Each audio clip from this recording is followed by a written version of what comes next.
កម្លាំងសមត្ថកិច្ចអគ្គស្នងការដ្ឋាននគរបាលជាតិបង្ក្រាបអគារពាក់ព័ន្ធលបលួចប្រព្រឹត្តបទល្មើសឆបោកតាមអនឡាញស្ថិតក្នុងក្រុងប៉ោយប៉ែតខេត្តបន្ទាយមានជ័យ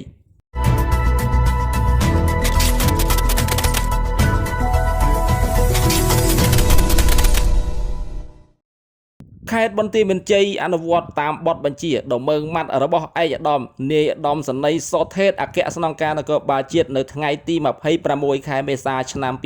2026វេលាម៉ោង 17:00 នាទីកម្លាំងជំនាញនៃអគ្គស្នងការដ្ឋាននគរបាលជាតិដឹកនាំដោយឯក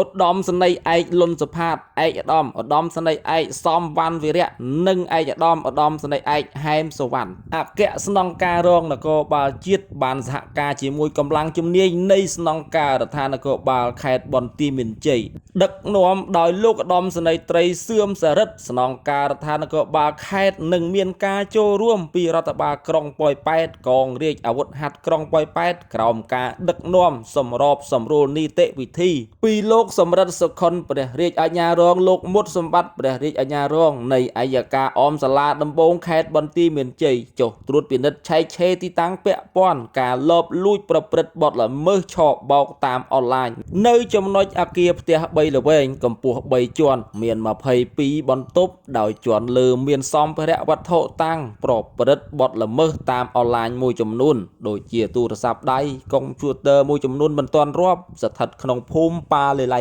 2សង្កាត់ប៉ោយប៉ែតក្រុងប៉ោយប៉ែតខេត្តបន្ទាយមានជ័យតាមព័ត៌មានបឋមក្នុងប្រតិបត្តិការកម្លាំងសមត្ថកិច្ចជំនាញរកឃើញជនបរទេសមួយចំនួនក្នុងនោះក៏មានស្ត្រីផងដែរបច្ចុប្បន្នជនបរទេសទាំងនោះកម្លាំងជំនាញកំពុងធ្វើការសាកសួរនិងបន្តនីតិវិធីដោយឡែកវត្ថុតាំងកំពុងដំណើរការរាប់ចំនួនពីខ្ញុំផលវ៉ាអង្គភាពសារព័ត៌មានរិទ្ធញូ TV